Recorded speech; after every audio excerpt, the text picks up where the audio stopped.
자, 오늘 우리는 현재 하나님의 뜻 안에서 각 가정을 세워나가고 있는 중입니다. 그래서 이번 시간은 자녀 양육에서 주의할 점이라는 제목으로 우리가 분명히 잊지 말고 가야 할 그 내용을 다루는 시간을 갖겠습니다. 자, 여기에 보시면 이 그림은 자녀 양육에서 주의해야 할 요소가 이곳에 하나가 제시되어 있습니다. 자, 우선 보면 지금 이 붉은색으로 해놓은 것은 우리가 이미 알고 있습니다.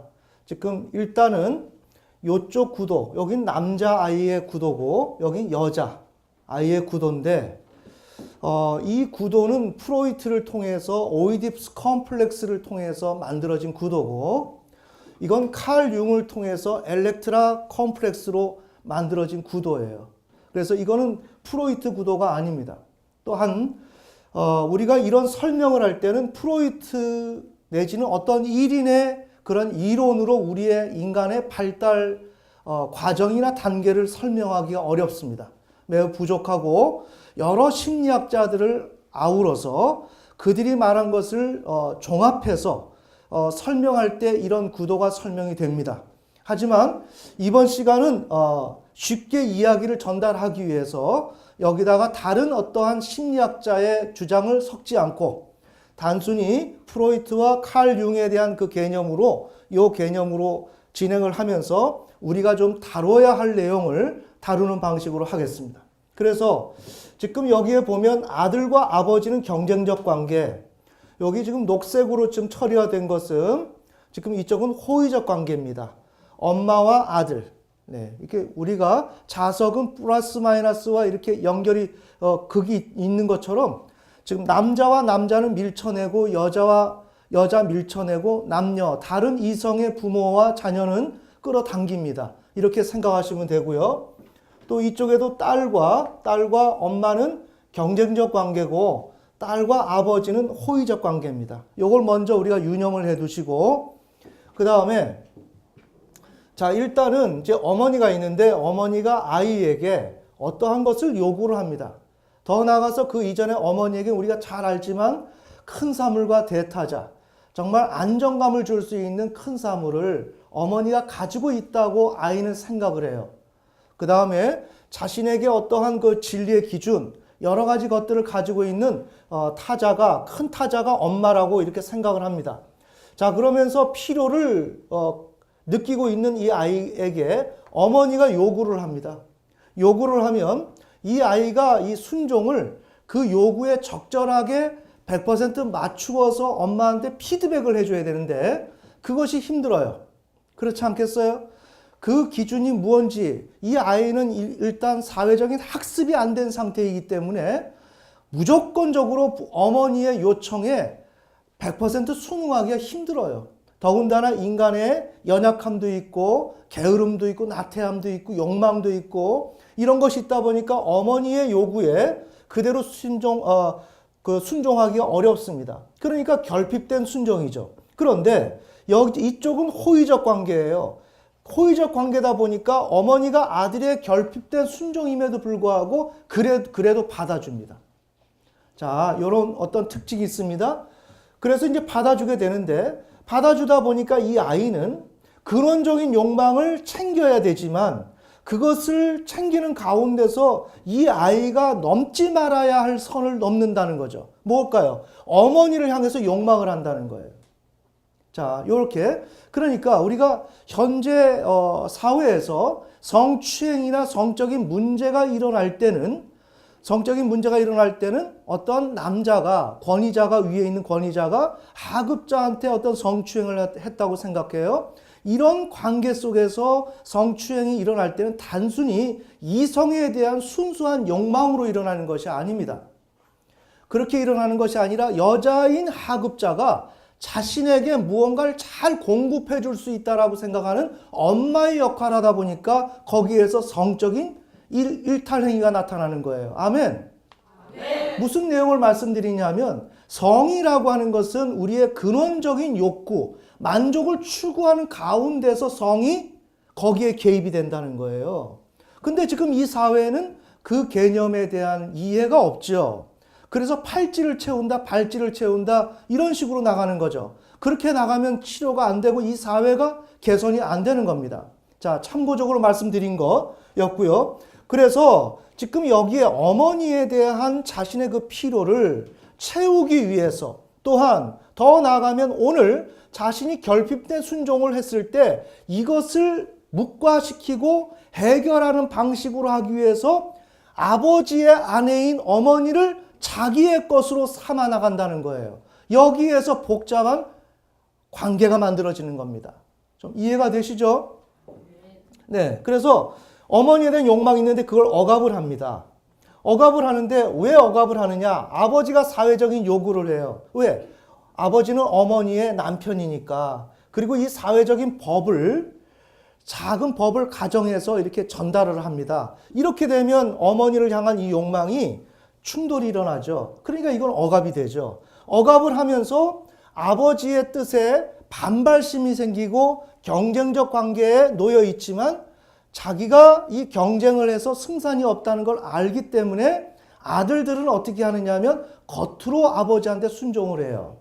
겉으로 순종을 하면서 우회적으로 어머니를 욕망하는 겁니다. 정리되셨나요? 네. 자, 우리가 이건 오래전에 많이 우리가 다뤘기 때문에 더 이상 설명을 안 해도 될 것 같고요. 자, 그 다음에 이제 우리 여자아이 같은 경우에 동일합니다. 여기에 큰 사물과 대타자가 있고 어머니가 요구를 하는데 여긴 경쟁적 관계입니다. 순종이 부족합니다. 이때 어머니는 여기에 대해서 아들보다는 더 넉넉하게 받아들여 주지를 않습니다. 우리 여자아이들은 또 이런 걸 가지고 어머니를 약점 삼으면 안 됩니다. 네, 이건 우리의 인간의 천연적인 본래적인 모습이에요. 자, 이렇게 되는데 아버지가 또 사회적인 요구를 합니다. 근데 여기는 호의적 관계예요. 호의적 관계다 보니까 아버지 요구에 대해서 요구를 하는데 어머니를 향한 이 공격성은 겉으로 드러나지 않고 이 억압을 시켜놓고 아버지에 대해서 순응을 합니다. 호의적 관계니까. 그렇게 순응을 하면서 우회적으로 하면서 어머니를 욕망해요. 딸아이들은 아버지와 친밀해지면서 아버지와 가까운 것 같지만 실은 그게 아니라 어머니를 보고 있는 거예요. 어머니를 보면서 어머니를 욕망하는 거죠. 자, 요 구도입니다. 자, 이렇게 될 때, 이 호의적 관계, 이것은 성애적 관계라는 겁니다. 이렇게 성애적 관계. 이해가 되시죠? 네. 성적 관계입니다. 즉, 이 구도에서 뭐가 생기고 있습니까? 근친상간이 이루어지고 있는 겁니다. 근친상간. 어디서요? 우리 가정에서. 우리 가정에서 부모와 자식 간의 성애적 관계가 자연스럽게 일어나고 있다는 거예요. 그래서 부모와 자녀의 관계에서 건강하게 가야 하는데 근친상간적 관계로 추락하고 이러면서 인간이 손대지 말아야 할 인간의 존엄성에까지 손을 대고 많은 일이 여기서 일어난다는 거예요. 아멘. 네. 천천히. 자녀 양육에서 주의해야 할 점이 뭐냐? 여기에서 근친상간이 일어나고 어디서? 직장과 사업장이 아니고 저 사회가 아니라 우리의 가정에서 부모와 자식 간의 연애를 한다는 겁니다. 이해가 되시나요? 그게 연애를 하는 게 기본이라고요. 이 농도가 짙으냐 옅으냐에 따라 다르다.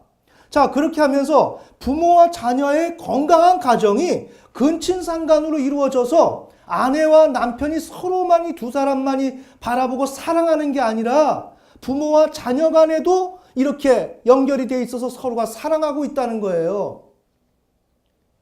이 방송을 들으면 들으시는 분들이 의아하겠죠. 제가 조금 이따 말씀드리겠지만 이것이 진실입니다. 아멘. 네. 자, 근친상간이 일어나고 여기에서 근친상간이 일어나는 가는 과정 가운데 무엇을 하느냐?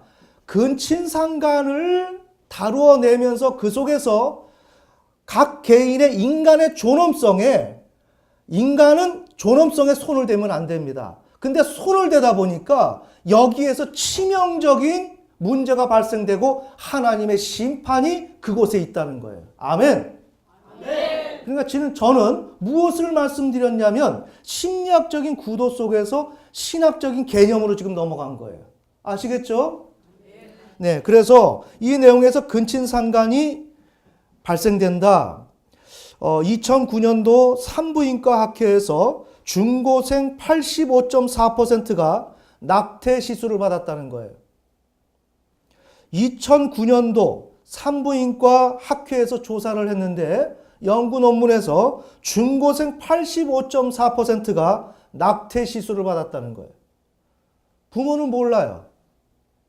85.4%가. 이해가 되시나요? 네. 85.4%가. 동화책 속에서 왕자님을 기다리는 것이 어린 소녀들이에요. 무엇을 하나요? 사랑을 하는 거예요. 아멘. 그리고 엄마 아빠 놀이를 하죠. 너는 엄마해, 나는 아빠해. 뭐 하고 있어요? 사랑을 한다는 거예요. 사랑 놀이를 한다는 겁니다. 언제부터? 어릴 적부터. 그래서 아이들은 부모를 성애적 대상으로 아주 어린 시절부터 이미 익숙하게 해왔어요. 이것을 이 사회는 모른다는 거죠. 이 사회는 덮고 넘어가고 싶어 하는 거예요. 그럴 리가 있나? 아무리 그래도 그렇지. 아니라고요. 인간은 태어나면서부터 젖을 빨면서 모유를 먹으면서부터 성적인 쾌락을 느끼고 있다고요. 아멘. 자, 그래서 지금 이 구도 속에서 가정에서 근친상간이 지금 일어난다. 상간은 뭡니까? 근친, 가까운 친족끼리 거기에서 서로상 간음할 간, 서로가 간음을 한다는 거예요. 어디서? 가정에서. 아멘. 자, 이것을 먼저 우리가 유념해 둬야 돼요. 이게 진실이다. 어린 시절 동화책을 보면서 왕자님과 공주를 이렇게 떠올려 보면서 거기에 대해서 사랑의 감정을 느끼며 때로는 그것을 소망하고 갈망하는 그런 것이 있고, 우리 어린아이들 어려서부터 자유행위하고 성행위 아닙니까? 이것을 다 해나가고 있는 거예요. 그리고 엄마 아빠 놀이를 하고 너 어릴 때 자녀들한테 물어보세요. 너 누구하고 결혼할래? 엄마하고 결혼할 거야. 아빠하고 결혼할 거야. 벌써 그렇게 이야기가 다 되고 있고 그것을 우리들이 다 밟아왔던 과정이었습니다. 아멘. 자, 그러니까 이제 이쯤 되면 이제 설명이 다 된 것 같고, 그렇다면 여기에서 아주 독특하게 드러나는 특징이 뭐예요? 부모의 육체를 다룬다는 거예요. 자녀의 입장에서 봤을 때 왜? 근친상간이니까 서로가 간음을 하는 거니까. 아멘. 서로가 간음을 하니까, 간음을 하면 뭐예요? 뭐 공부합니까? 간음을 하면서 노트에 필기하고 공부하나요? 뭐 다른 일을 하나요? 성행위를 하는 거죠. 성행위를 하면 뭐예요? 서로의 육체를 다루게 된다는 거예요. 매우 중요하다는 거예요. 자, 육체를 다룬다. 이건 매우 필수 불가결하다. 즉, 우호적 관계에 있는, 우호적 관계에 있는 부모와 자녀의 경우, 자녀는 부모의 육체를 암묵적으로 소유했다. 천천히. 자녀는 부모의 육체를 암묵적으로, 공식적인 게 아니라 부모끼리 공식적으로 소유했죠, 육체를. 그러나 자녀는 암묵적으로 부모의 육체를 소유했어요. 근친상간을 하면서. 부모와 자녀가 간음을 하면서 거기에서 육체를 암묵적으로 소유한 겁니다. 점유한 겁니다. 그러면 여기서 단지 부모의 육체를 소유했느냐? 여러분 이거 이해가 안 갈까봐 연애를 한다고 생각을 해요. 우리 학생들이 뭐 남자친구, 여자친구를 사귄다고 생각을 해봐요. 그러면 뭐가 떠올라요? 저 남자친구, 여자친구의 멋있고 아름다운 모습이 떠오르죠. 성경 아니지만 아멘. 모습이 떠올라요. 뭘 다루고 있어요? 육체를 다루는 거예요. 그러니까 성을 다루게 되면 육체를 다뤄야죠. 맞죠? 공부를 다룬다면 노트와 펜과 책을, 그것을 다루어내야 되죠. 그걸 어떻게 사용하는지를 다룰 때 그 학생의 공부를 다루는 거고, 이 간음을 다룬다라는 것은 뭐예요? 서로가 육체로서 행하는 것이기 때문에 그 육체를 다뤄내야 되는 거예요. 아멘. 그래서 서로가 그렇게 육체를 부모와 자녀 간에 육체를 암묵적으로 소유하는데 소유만 하느냔 말이에요. 남자와 여자친구가 만나기로 하고 서로 좋아한다면 어때요? 그 남자친구, 여자친구를 떠올려 보면서 상상을 하죠. 저 친구하고 뽀뽀하면 어떨까? 손잡으면 어떨까? 여러 가지 그 청소년들의 호기심에 의해서 그 성적 행위를 생각 속에서 다뤄낸단 말이에요. 맞습니까? 네. 그래서 암묵적으로 비공식적이고 비사회적으로 주관적인 입장 속에서 부모님의 신체를 내가 소유하고 그 소유만 한 것이 아니라 나는 거기서 만족을 연일 취한다. 이게 자녀가 하는 지금 역할입니다. 자, 이 부분이 자녀와 부모는 이 가정에서 웬만하면 이렇게 성기로 성행위를 하지를 않죠. 여러분 뭐 학교에서 성교육 많이 받으셨죠? 네, 이런 것은 억압되면 안 됩니다. 건강하게 여러분이 배워도 교회에서 배워야 합니다. 소유하게 되는데 지금 가정에서는 성기로 성행위를 하지 않습니다. 실제적인 성행위를 하지 않습니다. 이건 생각 속에서 합니다. 그러나 생각으로 하는 것이나 실제로 하는 것이나 동일한 것입니다. 아멘. 아멘. 그러기에 성경에서 뭐라고 얘기하는지를 우리 한번 봅시다. 레위기 18장 7절. 매우 중요한 개념이라서 지금 이 문제를 다룹니다. 레위기 18장 7절. 지금 우리는 아이가 엄마를, 딸이 아버지를 이렇게 우호적 관계 속에서 간음을 하게 될 때, 심리적 공간입니다. 간음을 하는 거지만 여기서 상대방의 그 육체를 점유했다 그랬습니다. 그리고 그 점유할 뿐만 아니라 거기에서 만족을 추구하고 있다 그랬습니다. 그런 것은 실제적인 행위와 다를 것이 없다. 자, 실제적인 행위와 다를 것이 없을 때 그 실제적인 행위를 통해서 오늘 가정에서 정신적 세계 속에서 간음이 일어나고 있는 일의 본질을 좀 한번 보자는 것입니다. 7절 시작. 너는 내 아버지의 벌거벗음이나 내 어머니의 벌거벗음을 드러내지 말라.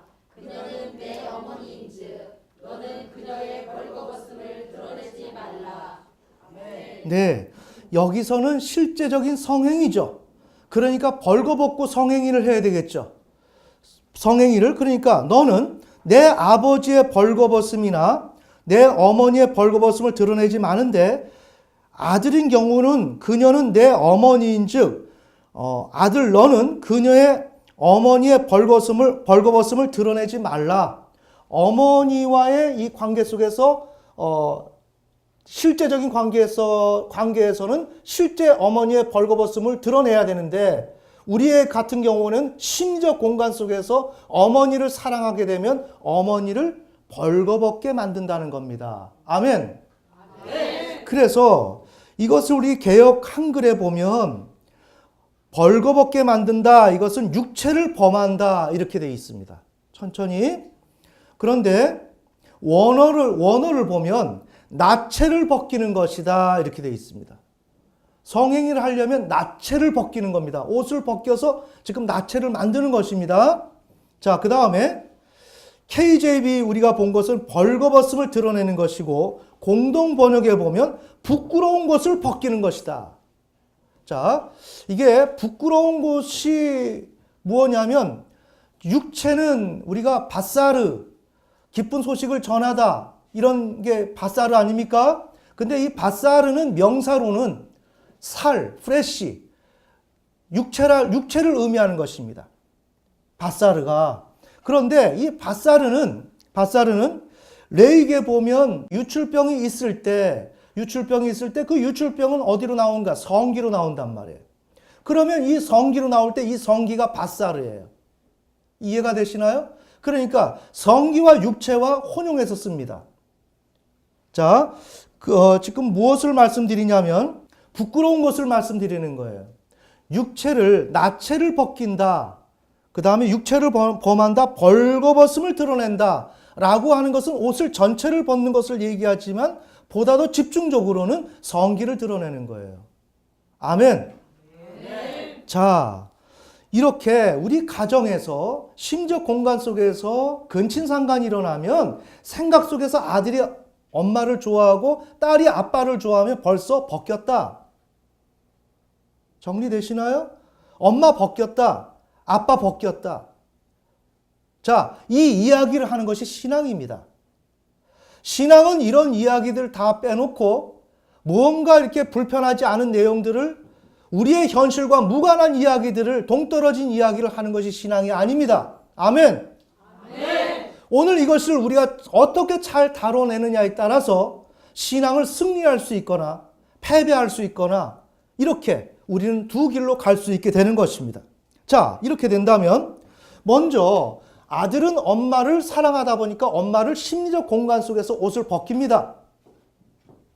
딸은 어때요? 아버지를 벗겨요. 불편합니까? 불편할 거 없습니다. 네. 자, 이렇게 벗기는데 이 벗기고 난 다음에 문제가 더 중요해요. 내가 한 대상을 벗겼으면 그것을 통해서 경쟁적 관계에 있는 부모를 벗깁니다. 즉, 여기서 아들이 어머니를 사랑해서 어머니를 벗겼죠. 벗겼으면 이 어머니를 벗겼기 때문에 이것을 통해서 아버지를 벗긴 것이 됩니다. 아버지와 엄마는 한 몸입니다. 함께 육체를 나누는 존재예요. 천천히. 이것은 육체는 아까도 바사르라 그래가지고 인간의 육체는 수치스러운 대상입니다. 이해가 되시나요? 네. 이것을 아주 긍정적, 적극적인 대상이 아닙니다. 일단 아들이 어머니를 욕망하게 되면 어머니를 벗기게 되고 벗기게 되면서 지금 이 아버지의 육체까지를 나체를 벗긴다는 거예요.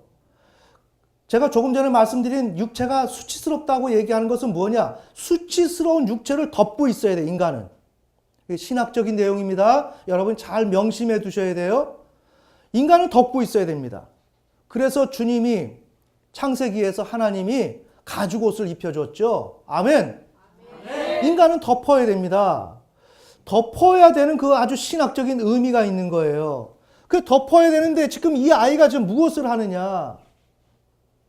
예를 들어서 어른들이라고 생각해. 바람 폈다고 생각해봐. 바람을 폈어요.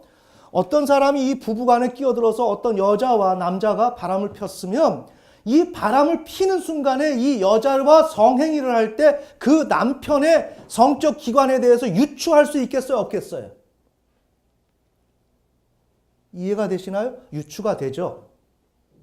맞나요? 엄마의 이 여성의 성기관과 아버지의 성기관이 결합을 해서 성행위가 일어나는데 어떤 사람이 이 여자와 성행위를 했다고 한다면 여기에 누가 갔어요? 그 남편이 여기 이 여자와 연합을 하게 돼 있는데 이 여자의 성기관을 만나게 되면서 그 여자와 관계된 그 남편의 성기관을 간접적으로 접수한다는 것입니다. 좀 정리되시죠? 이거 굉장히 중요한 문제를 얘기합니다. 그런데 지금 아까도 말씀드렸지만 우리의 육체나 성기관은 소극적이고 수치스러운 대상이어서 덮고 있어야 합니다. 그래서 사람이 옷을 입고 있는 거예요. 옷을. 죄를 짓고 난 이후에 이것을 자각했습니다. 죄를 짓고 난 이후에 우리의 몸이 부끄러운 몸이라는 것을 그때부터 자각을 했습니다. 아멘. 아멘. 죄를 짓지 않으면 옷을 입지 않습니다. 그것이 우리 교회에 하나님이 주신 메시지죠. 우리가 원탁 테이블에서 풍성한 음식을 먹으면서 모두가 옷을 벗고 있는 거예요. 왜? 죄를 안 짓고 있으니까 하나님의 은혜 가운데 있기 때문에 벌거벗고 있어도 수치심을 못 느낀다고요. 우리의 연약함을. 이해가 되시나요? 네. 그래서 지금 이 아들이 엄마를 상대로 성애적 관계가 형성되므로 어머니의 육체를 벗기고 나체를 벗기는 일을 하면서 동시에 어머니가 아버지와 부부관계다 보니까 그 어머니가 아버지가 이 어머니와 관계하고 있는 이런 내밀한 사정을 상상적인 단계 속에서 다뤄낸다는 거죠. 상상적인 단계에서. 그러면서 그렇게 하는 것이 어떻게 됐냐? 우리 성경에 봅시다. 8절 봅시다. 8절. 자, 읽겠습니다. 시작. 너는 내 아버지의 아내의 벌거벗음을 드러내지 말라. 그것은 내 아버지의 벌거벗음이니라. 아멘. 네, 이 너는을 아들로 생각해요. 아들 너는 내 아버지의 아내의 벌거벗음을 드러내지 마라. 드러냈다면 그것은 내 아버지의 벌거벗음이다. 이렇게 드러내는 순간에 아버지의 벌거벗음을 드러내는 것이다. 아멘. 아멘. 굉장히 좀 중요한 내용을 얘기하고 있습니다. 그러니까 이렇게 하면서 경쟁적 관계에 있는 부모의 부끄러운 것을 벗겨서 잘 보세요. 벗겨서 뭘 하느냐? 지금 여기는 우호적 관계고 여긴 경쟁적 관계죠. 경쟁적 관계인데 이 경쟁적 관계 아버지를 벗겼어요. 벗기고서 이 아버지를 탐색하는 겁니다.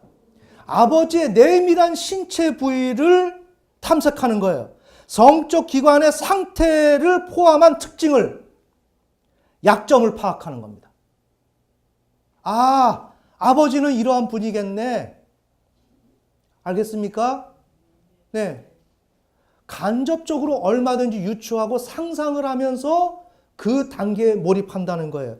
자신과 우호적 관계에 있는 부모와의, 엄마와의 관계를 위해서 필요한 정보를 수집하는 겁니다.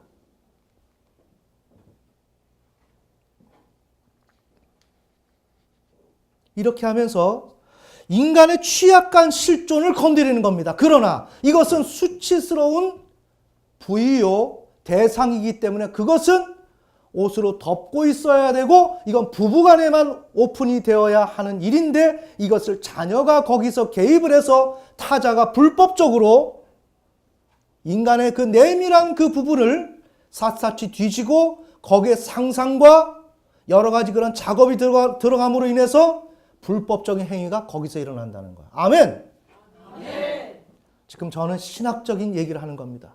지금 우리가 어떤 잘못들을 하고 있으며 그 잘못이 특징이 뭐냐라는 것을 지금 봐야 된다는 거예요. 이것은 거의 모든 가정에서 일어나고 있는 일이에요. 알겠습니까? 자, 이렇게 되면서 무엇을 건드리느냐? 아버지 자체를 건드려요. 아버지의 그러한 육체의 내밀한 수치스러운 그 부분을 다루어내면서 그 아버지 또한 자기가 볼 때 평가절하하는 식으로 아버지를 별 볼 일 없는 대상으로 만들어버린단 말이에요. 아멘. 아멘. 그 꼬마아이가. 그러나 이 아버지는 어떤 아버지인가? 하나님의 사랑과 하나님의 기대와 하나님의 목적이 담겨져 있는 아빠란 말이에요. 알겠습니까? 그 아버지의 손을 대는 거예요. 여기. 자, 우리 여자아이 같은 경우 이 지금 우호적 관계죠. 우호적 관계에 있으면서 지금 아빠를 상대하면서 엄마의 몸을 검색하는 거예요. 알겠습니까? 아, 아빠를 상대하면서 엄마의 캐릭터, 성격, 특징들을 파악하는 거예요. 아, 아빠가 이런 여자를, 어떤 여자, 엄마를 좋아한다면 그 엄마는 어떤 여자지? 엄마의 그 내밀한 육체, 나체뿐만 아니라 성격과 취향과 여러 가지 그 취약점까지 모두 데이터를 모으는 거예요.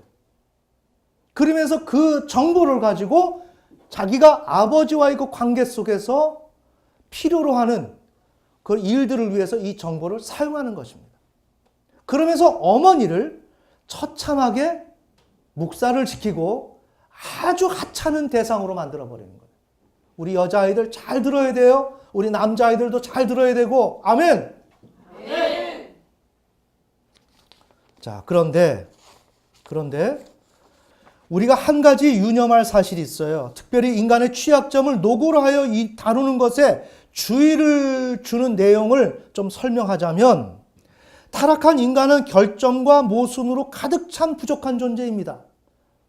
자, 그런 존재가 이러한 가정에서 이렇게 문제를 직면하게 됐어요. 이때 그러나 하나님은 그런 인간에게서 자신의 뜻과 목적을 아직 거두지 않았어요.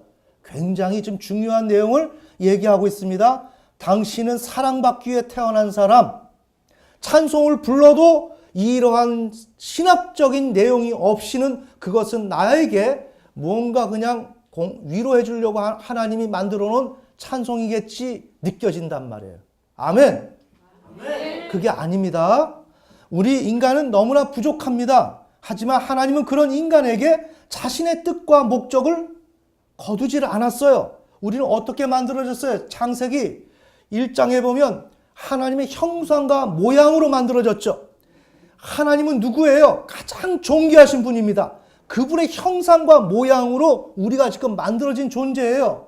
그런데 우리가 타락을 했지만 하나님은 당신의 뜻을 우리에게서 걷어내지 않았어요. 잘 들어야 됩니다. 그래서 아직 거두지 않았는데, 그러기에 인간에게는 하나님의 뜻과 목적과 기대가 머물러 있는 것입니다. 이것은 인간이 아무리 부족한 존재라 할지라도 그는 하나님의 뜻 가운데 있는 자로서 오직 하나님께서만이 평가하는 대상입니다. 아멘. 아멘. 그러니까 인간을 통해서 하나님이 평가하는 대상이 인간인데, 인간이 그 인간을 평가하거나 무시하거나 경멸하거나 이렇게 하는 것은 절대로 안 된다는 것입니다. 이해가 되세요?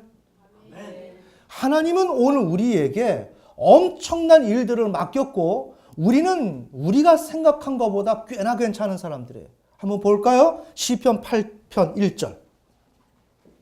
여러분이 이런 신학적 관점을 분명히 가지고 있어야 앞으로 우리가 이후에 논의할 내용들을 보다 더 성경적으로 이해할 수가 있습니다. 여러분, 오늘 좀 의미가 있습니까? 네, 시편 8편 1절로부터 9절까지입니다.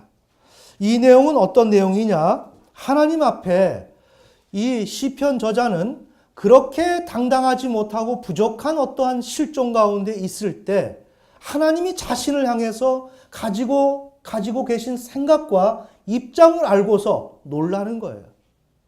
알겠습니까? 오늘 우리가 하나님 앞에서 보잘것없고 부족해요. 그래서 우리는 그런 면만을 생각하면서 나는 보잘것없어서 하나님은 나를 버리지 않고 그냥 할 수 없이 나를 데리고 가는 사람으로 알고 있지만 그건 거짓이에요.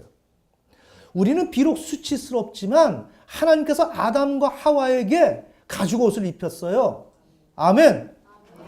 그리고 그 수치를 더 이상 보지 않겠다고 하시는 겁니다. 그리고 넘어가면서 우리를 매우 존귀하게 보고 있다는 거예요. 아멘. 이게 하나님과 인간 사이에 하나님이 우리 인간을 바라보는 관점이요, 내용이에요. 그 수준이고 차원이에요. 이것을 우리가 분명히 알아야 됩니다. 자, 시편 8편 1절로부터 9절 읽겠습니다. 시작. 오 주 우리 주여, 주의 이름이 온 땅에 어찌 그리 뛰어나신지요. 주께서 주의 영광을 하늘들 위에 펼쳤나이다. 주께서 주의 원수들로 인하여 아비들과 젖먹이들의 입에서 힘이 나오게 정하셨나니, 이것은 주께서 원수와 복수하는 자를 잠잠하게 하려 하심이니라. 주의 하늘들 곧 주의 손가락으로 지은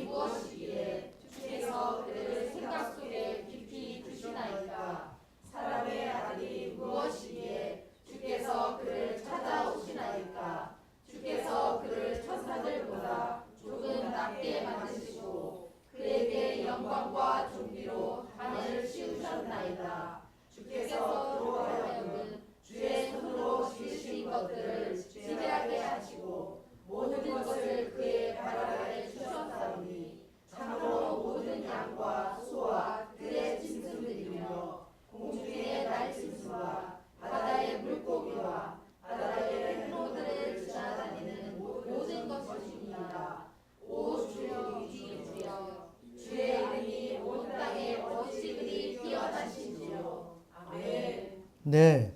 지금 여기에 보면 하나님께서 주의 영광을 하늘들 위에 두셨는데 2절에 보면 원수들로 인하여 아기들과 젖먹이들의 입에서 힘이 나오게 정하셨나니 우리 인간은 너무나도 하나님 앞에 부족하지만 우리가 생각하는 것처럼 우리가 그렇게 부족하지 않다는 겁니다. 아멘. 하나님께서는 우리에게 놀라운 능력을 주셨고 대처할 수 있는 힘을 주셨어요. 그래서 3절을 보면 주의 하늘들 곧 주의 손가락으로 지으신 작품과 주께서 정하신 달과 별들을 내가 깊이 생각하오니 항상 시편에서 하늘의 달과 별과 천체가 등장한다면 하나님이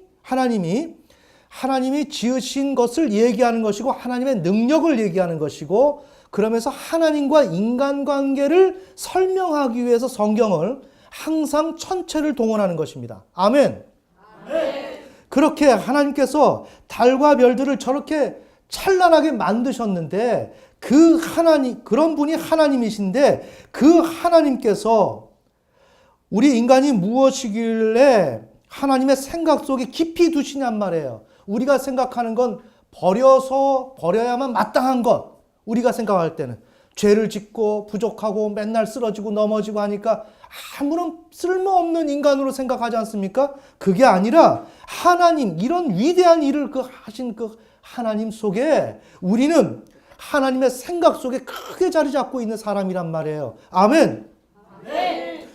그 다음에 주께서 천사들보다 조금 낮게 만드시고 그에게 영광과 존귀로 관을 씌워서 하나님이 지으신 모든 것들을 다스리게 만든 그렇게 책임과 목적, 뜻과 우리에게 뜻을 주셔서 여러 가지 책임을 부여하시고 권한도 주시고 권리도 주셔서 지금 우리를 하나님이 그렇게 다루어 나가고 계시다는 거예요. 아멘. 우린 단지 죄를 져서 보잘것없어서 형편없어서 그냥 항상 두들겨 맞고 매를 맞고 구박듣고 그렇게 짓눌려야만 하는 인간이 아니고 그런 것이 있음에도 불구하고 하나님은 우리를 덮어주셨고 아멘. 덮어주시고 우리를 어떻게 하느냐 매우 존귀하게 생각한단 말이에요. 당신은 사랑받기 위해 태어난 사람. 이게 여기에 딱 맞는 내용이란 말이에요. 아멘. 이렇게 하나님은 우리를 그렇게 생각하는 거예요. 그렇게 생각하는데 우리가 그렇게 하지 않는다. 잠언 14장 31절.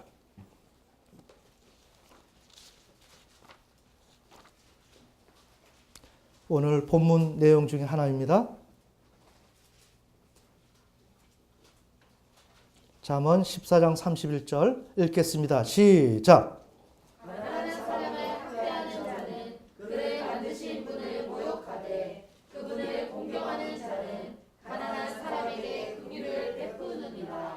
아멘. 네, 가난한 사람은 부끄러운 모습에 있어요. 초라해요. 하지만 하나님은 이에게 원대한 뜻을 두고 계시단 말입니다. 아멘.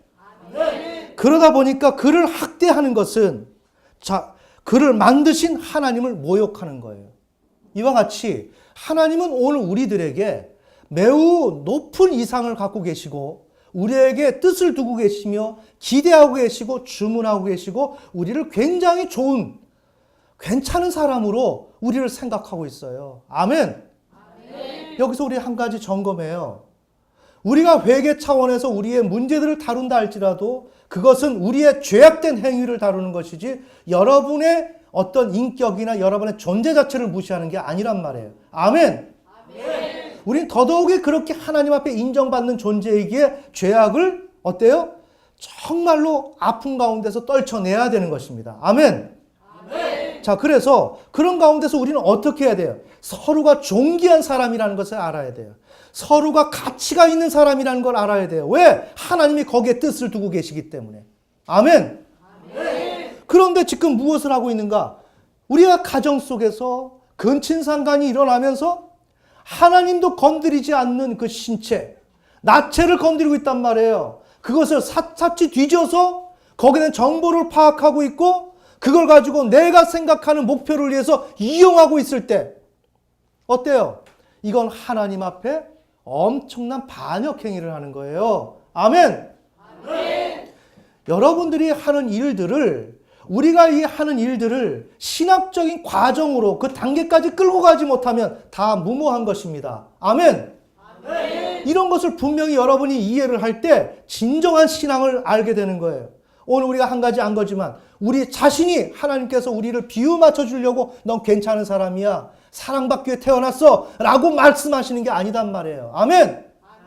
우리는 서로가 존중받아야만 마땅하고 굉장히 귀한 존재들이란 말이에요. 서로가 존중해주고 사랑해주고 높여주는 그 일들이 우리 교회 공동체 가운데서 일어나야 된다는 겁니다. 아멘. 예를 들자면 어떤 사람이 실망을 끼쳤다 할지라도 그것은 그 사람의 수치입니다. 연약함이에요. 그것 때문에 그 사람을 파헤치면 안 되는 겁니다. 아멘. 매우 무서운 것입니다. 그러면 그럴수록 하나님이 덮어주시고 그에게 뜻을 두고 계시기에 우리는 하나님의 관점으로 그를 포용하고 그를 높여주고 하나님의 관점 속에서 그를 평가하면서 기다려줄 수 있어야 합니다. 아멘. 자, 이렇게 하나님은 인간을 향해서 이런 뜻을 두고 있는데 우리가 잘 아는 내용이지만 노아의 케이스에서 함과 가나안은 이 일을 잘못되게 다뤘습니다. 우리 창세기 9장 22절로 가겠습니다. 이 모습은 우리의 모습과 동일합니다. 상대방의 약점과 연약함이 있다면 그것을 알레리 꼴레리 하는 게 우리들이에요. 맞죠? 그것을 비난하는 거. 이게 지금 함과 가나안이 저지른 일이에요. 자, 우리 봅시다. 노아의 아들들 지금 포도주를 먹고 허물을 드러내는 노아의 장면에 여기서 함과 가나안이 어떻게 하는지 자 18절부터 27절까지 읽겠습니다. 시작. 방주에서 나아간 노아의 아들들은 셈과 함과 야벳이었는데 함은 가나안의 아버지니라. 이들은 노아의 세 아들인데 그들로부터 난 자들이 온 땅에 퍼지니라. 노아가 농부가 되기 시작하여 포도원을 세우고 포도주를 마신 뒤 취하여 자기 장막 안에서 벌거벗은 채 있었더니 가나안의 아버지 함이 자기 아버지의 벌거벗은 것을 보고 밖에 있던 자기 두 형제에게 구하매 셈과 야벳이 옷을 취하여 자기들의 어깨에 올려놓고 삐뚤어져 들어가 자기들의 아버지의 벌거벗은 것을 덮었더라.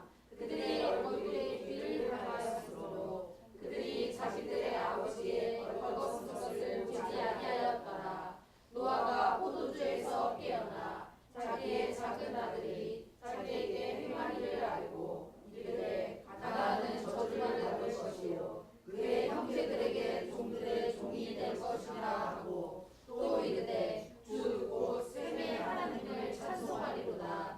가나안은 그의 종이 될 것이요 하나님께서 야벳을 크게 만드시니 그가 셈의 장막들에 거하며 가나안은 그의 종이 될 것이라 하였더라. 아멘. 네. 지금 21절에 포도주를 마신 뒤에 취하여 자기 장막 안에서 벌거벗은 채로 노아가 있는 겁니다. 자, 자신의 나체를 드러냈죠? 수치를 드러낸 것입니다.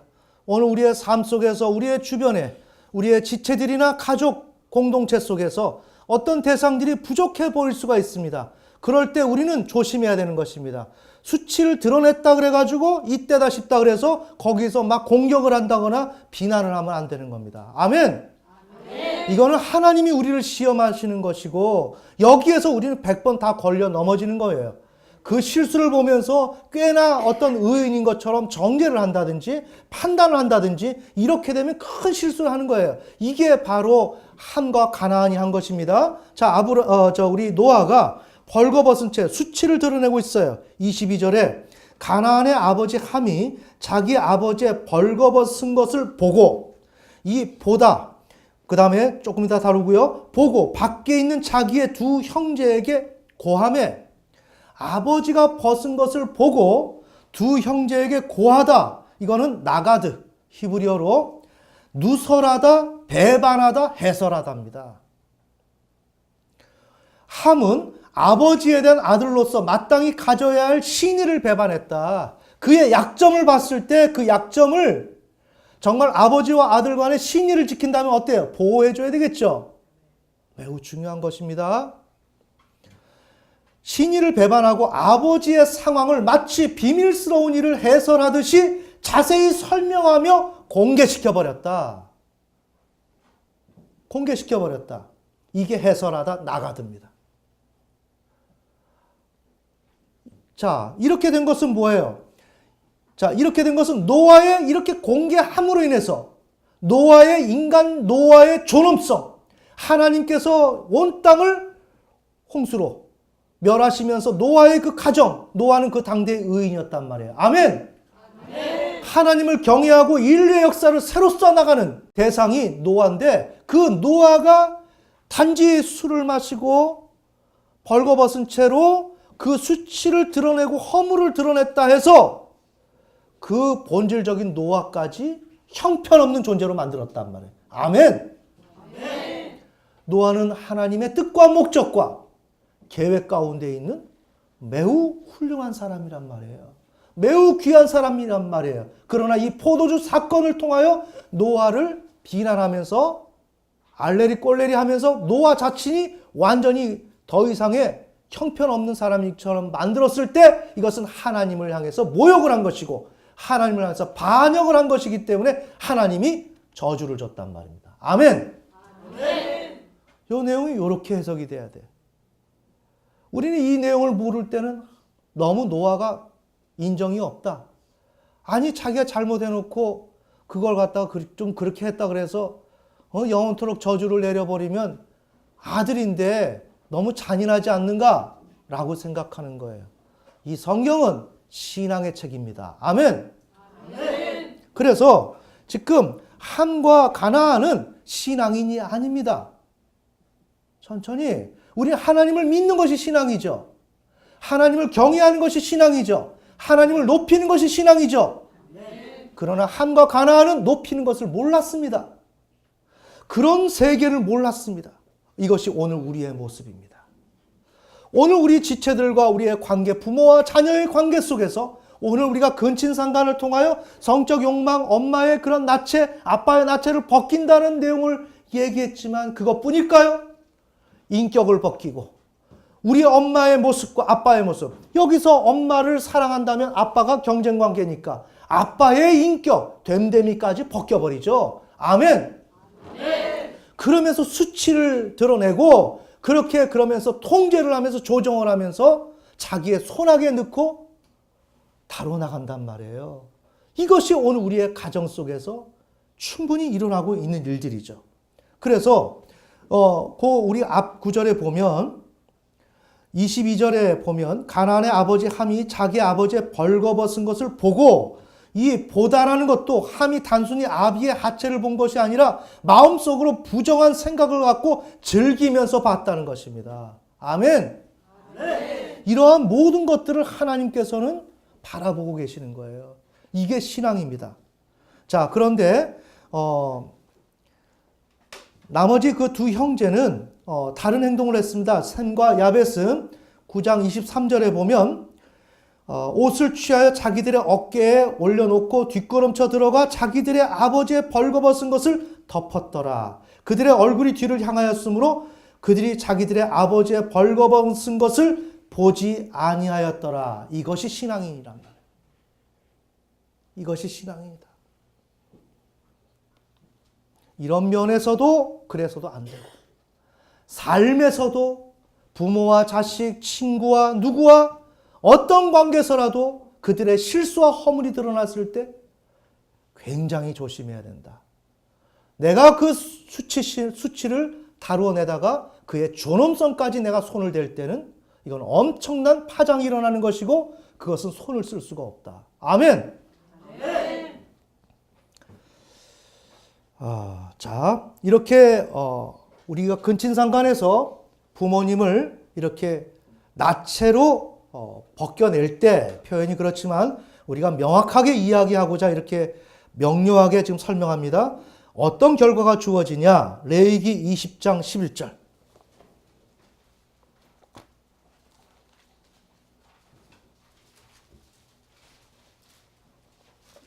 우리가 무슨 행위를 하고 사는지를 봐야 돼요. 신앙은 매우 어렵습니다. 정말 고난의 터널과 나 자신을 정말 죽기까지 부인하면서 피를 흘리면서 가야 하는 것이 신앙입니다. 아멘. 자, 레위기 20장 11절 읽겠습니다. 시작. 자기 아버지의 아내와 함께 눕는 남자는 자기 아버지의 벌거벗음을 드러내었으므는 둘 다 반드시 죽일지니 그들의 피가 그들에게 돌아가리라. 아멘. 자, 보세요. 자기 아버지의 아내, 엄마죠. 엄마와 함께 눕는 남자는, 그 아들은 우리 구도로 설명한다면 자기 아버지의 지금 벌거벗겼죠. 네, 그렇게 벌거벗음을 드러내었죠. 그렇기 때문에 둘 다 죽여야 된다. 그 시대에는 직접 죽였지만 지금도 이것은 도덕법이기 때문에 살아있는 것입니다. 율법 중에서 도덕법이기 때문에 살아있는 것입니다. 이건 하나님의 징계가 그 당시에 있었던 그 징계와 버금가는 수준으로 지금 오늘 우리에게 있는 것입니다.